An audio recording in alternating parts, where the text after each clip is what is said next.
Welcome explorers. Today, dive into the thrilling TTP narration of Hunting with Predators by Banancake, a 25-part fan-made saga from the Nature of Predators series by Spacepaladin15 on r/HFY. Memory transcription subject, Vikri, Venlil volunteer crewman of UNS Cardinal. Date, standardized human time, October 27, 2136, 10 days after the Battle of Earth. A few hours passed. We had walked a few miles onto the sprawling plateau and found a good spot to rest. A piece of land on the high ground, with a small ledge facing east. A broad stream flowed nearby, half frozen. We anxiously watched the eastern horizon as Grant and Tenga tried their luck catching fish just down the hill from us. It didn't seem to be going well. The two stood a few feet apart, pants rolled up to their knees as they gazed into the stream. Their tall boots allowed them to stand in almost knee-deep water without getting soaked. With their spears raised just above the water line, they waited patiently, standing as still as they could in the icy water and waiting for an unsuspecting fish to come by. Occasionally I'd hear a splash quickly followed by an assortment of choice words as the fish got away. This had been going on for a long time.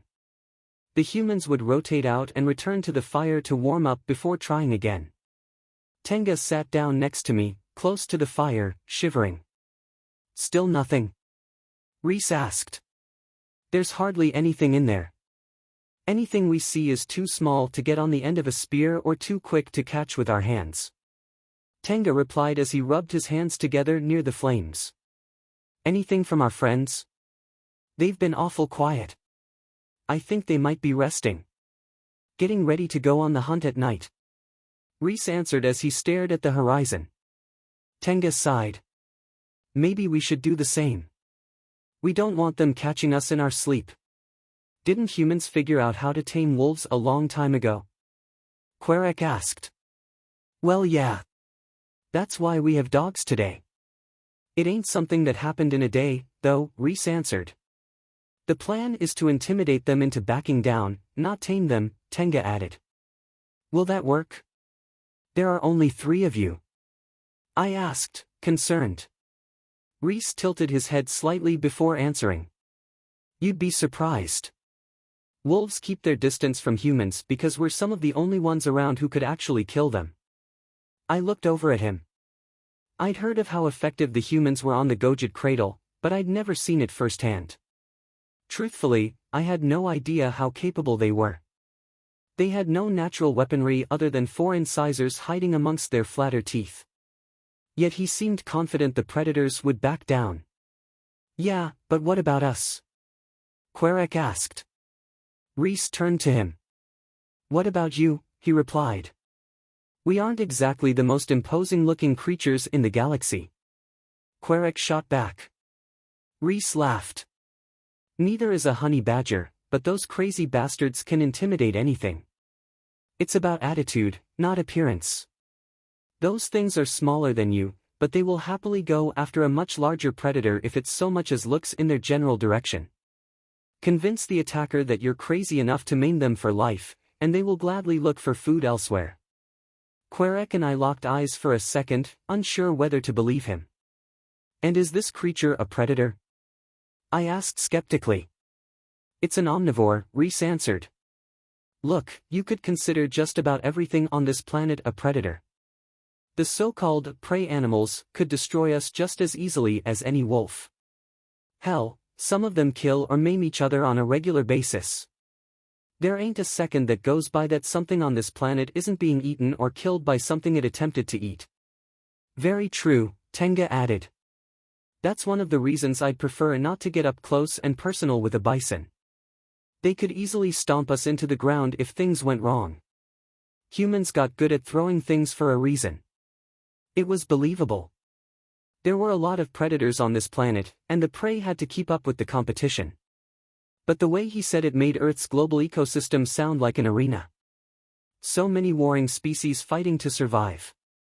Venlil Prime was much more peaceful in comparison. Suddenly, a loud splash came from behind us. The humans shot up and turned toward the stream. Grant was fully committed on his hands and knees in the freezing water. I've got you now, you slippery bastard. Tenga and Reese hurried down the hill. Did you get him? Reese called out. Grant stood out of the water with a small, green fish in his grasp. It was just a bit bigger than his hands. Without any hesitation or remorse, Grant dropped the creature to the bank and punched the animal with a wet smack and a quickness nigh imperceptible. The thing ceased its wriggling and writhing in an instant. Dead. I was stunned. It all happened so fast. 1 minute that fish was minding its own business in the stream, the next, it was dead on the shore with its skull smashed in. Grant lifted the fish in the air triumphantly. Fish sticks, anyone? Tenga and Reese laughed as they cheered. That one fish, which took them hours to catch, was officially the first kill of the hunt. It wasn't anywhere near enough, but maybe it would keep the hungry predators going another day. The fire crackled as the sun set low in the sky. Tenga set the fish on a board and cleaned it with a knife. By cleaned, they seemed to mean removing its scales and other inedible bits.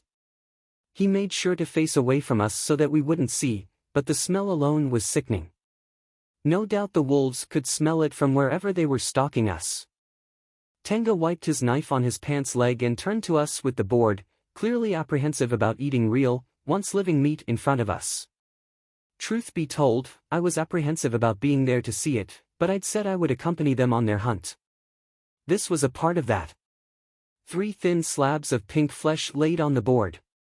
I wasn't sure they would make much of a dent in the human's appetite. Tenga laid them out on a small skillet and set it on a stand over the fire. A long silence ensued before Tenga spoke. Good catch, Grant. Oh yeah, he's a big catch for sure. The menace of starving stream. Grant replied. The humans chuckled. Starving stream? Is that what we're calling it now? Reese asked. I think it's a very fitting name, Tenga replied. Reese shook his head. Starving stream it is then. I snickered as I watched them. Catching that one little fish seemed to have brought up their mood a bit. At least its death accomplished something. Is that how all humans catch fish? Querek asked, clearly still a little disturbed by the scene of Grant killing it. No, they all said in unison. They laughed as Grant elaborated. Typically, fishing is a much more, he thought for a moment, relaxing endeavor. We haven't caught much real fish since we started replicating their cells, but usually, we'd use nets or hooks on thin lines to catch them. Is punching them a common practice? I asked. Grant rubbed the back of his neck. Not really, yeah, I'm sorry you two had to see that. I just wanted to kill it quickly before it got away again. He certainly accomplished his goal. We sat and ate around the fire. The humans ate the fish and what was left of what we foraged from the forests. Querek and I ate condensed blocks of plant matter, a piece of our rations. The humans couldn't digest it. We figured that out the hard way. They didn't taste great, but they were very filling. The humans still looked uncomfortable eating around us, which made me feel guilty. They couldn't even eat food without hesitating on our behalf. No sapient creature should have to be afraid of eating. Someday things would need to change, yet I couldn't help but feel that change may not come in our lifetime. The sun was beginning to set. The sky around us darkened, and the stars started to appear. On Venlil Prime, the haze of artificial light would conceal all but the brightest of stars, but the universe's majesty was on full display here in the wilderness. A display that you'd typically only get from the viewport of a spacecraft now surrounded us from every angle on the surface of Earth. Back in the mountains, with all the trees blocking my view, I never noticed how much of the galaxy was visible, looming overhead each night. The stars were all the light we would be getting, though. The moon was waning, and only a tiny sliver reflected Sol's light to Earth. The darkness surrounding us was impenetrable. The tranquility in the scene was jarringly interrupted. The wolves began howling again. They were close. The humans stood up and began scanning their surroundings. All right, everyone listen up, Tenga said in a whisper. Do not let them get a good sight line on the Venlil. The two of you make sure you're standing behind us. We stand tall on the high ground, put on a good show, and they should let us be. My heart was beating faster than I thought possible. My breathing quickened. Querek didn't look much better. Tenga knelt down in front of us. The two of you listen close. No matter what happens, no matter how scared you might be, he pointed at us, do not run. You will not get away from them if you do. We stick together at all costs. Understand? If there was one phrase that defied every convention of an herbivore's instinct, it was, don't run. Our last instinct would be to stand our ground. I didn't know what I might do when the action started, but I was going to try everything in my power to follow Tenga's instructions to the letter. I nodded and asked, what if they don't back down? If looking real big and intimidating doesn't work, then a few bullets just might, Grant said, holding the rifle a bit higher as he watched the horizon. And do me a favor, Tenga said, placing a hand on both of our heads, if it does get desperate, and they attack, don't get involved unless you absolutely have to. I looked up at him, my tail twitching about with worry. It'll be all right, kid, he said, rubbing my head before standing up. Get behind us, Reese ordered. Querek and I wasted no time. We stood behind the humans as they peered into the black night. The howling continued to get closer and closer, but I could see nothing beyond the ring of light cast by our fire. Eventually, everything went quiet, and I could hear them stalking in the darkness. It sounded like they were encircling us, but the small ledge on one side of us seemed to be preventing that. The humans were aware of this and formed a half-circle facing them, with Querek and I behind them. I wasn't sure if they could see or hear them, but they seemed to be tracking something in the darkness as their heads moved with the sound.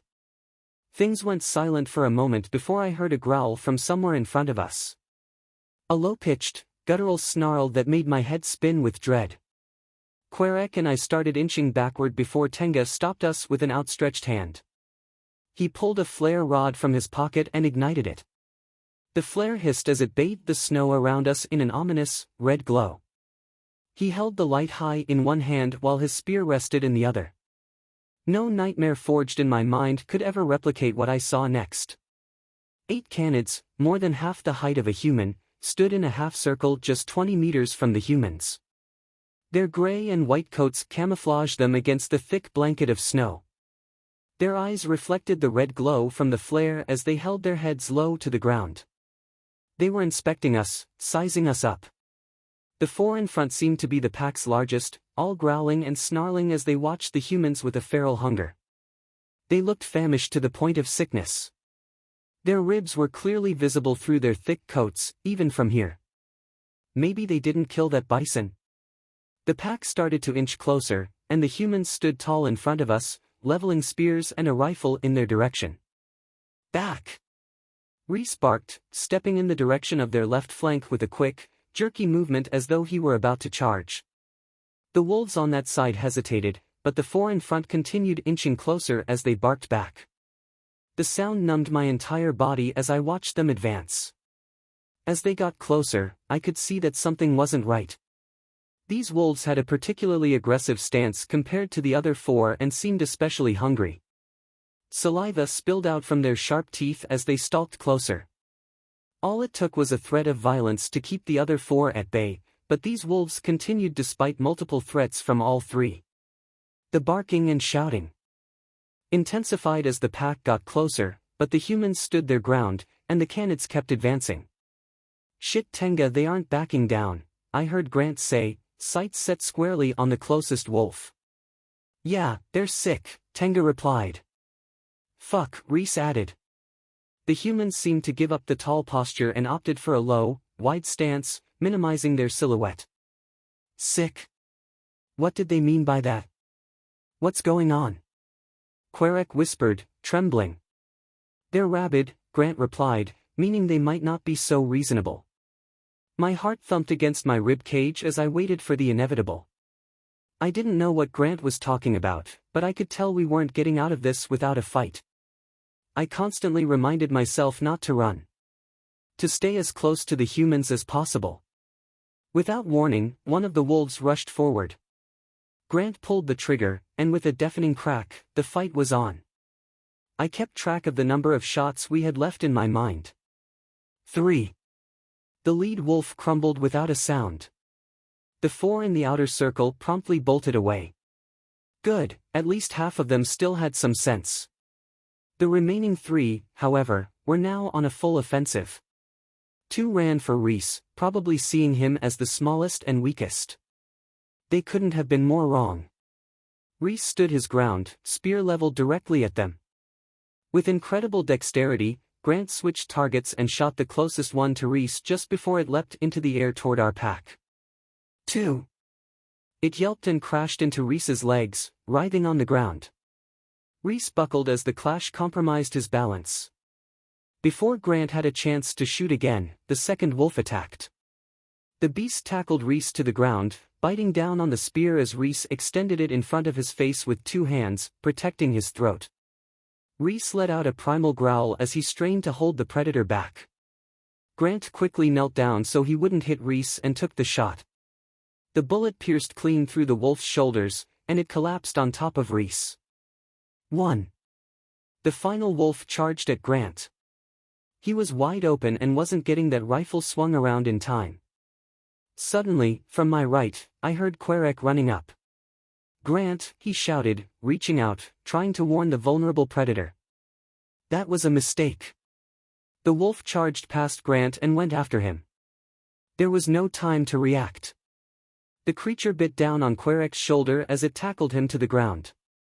Querek kicked and screamed as it pinned him down. Knowing Querek didn't have much time, Tenga dropped the flare and spear and was on top of the predator in a flash. He pried the wolf's jaw open as much as he could with his hands as its long fangs hovered dangerously close to Querek's throat. Querek clawed at the creature desperately, going for its eyes. Tenga growled through clenched teeth as blood started dripping from his hands. I could see the muscles in his arms contracting with every bit of force they could produce beneath his reddened skin. Sensing that he wouldn't be able to hold it back much longer, Tenga bit down on the canid's ear. With a crank of his neck, he ripped a large chunk of it clean off. The wolf yelped, threw Tenga from his back, and dove on top of him. If this beast wanted a bite of Tenga, he'd get exactly what he wanted. As the wolf opened its mouth wide toward Tenga's face, the lieutenant shoved his entire fist into the predator's gaping maw and down its throat. The animal made a horrible gurgling sound as Tenga flipped over on top, pinning it to the ground by pressing his fist to the back of its throat. The wolf bit at Tenga's arm savagely, but its power was reduced, and Tenga wasn't relenting. The two struggled in the powdery snow. "Hold him still, Lieutenant," Grant called out as he scrambled over with the rifle. The two predators thrashing about on the ground made it nearly impossible to line up a shot without risking friendly fire. Reese rolled the dead wolf off of his chest. "Hang on, Tenga," he shouted, scrambling to his feet. I rushed over to Querek and pulled him away from the brawl. I felt helpless as I watched the fight for survival rage under the starry sky. Tenga's growling and grunting turned into a full-on scream as the wolf tore at his forearm, desperately trying to get Tenga to relent before it choked to death on his fist. Tenga pulled his knife from his hip and began mercilessly slashing at the monster's throat, dyeing the snow around them a deep red. Reese ran up and maneuvered his spear past Tenga and onto the wolf's chest before jamming it into its rib cage. The predator jerked and twitched as it only fought harder the more damage it took. Reese drove the spear even deeper with a guttural shout and twisted it in the wolf's flesh. Finally, the creature stopped struggling. I watched as the life left its eyes and its body went limp. There was blood everywhere. Tenga's arms and chest were soaked red as he withdrew his fist from the canine's throat, flicking the blood and saliva from his hand. His breathing was fast and erratic.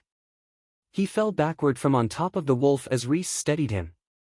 Querek whimpered weakly in my arms. I saw a sprawling bite mark across his collarbone and chest. I looked down and saw that I was also covered in blood. Querek was bleeding bad.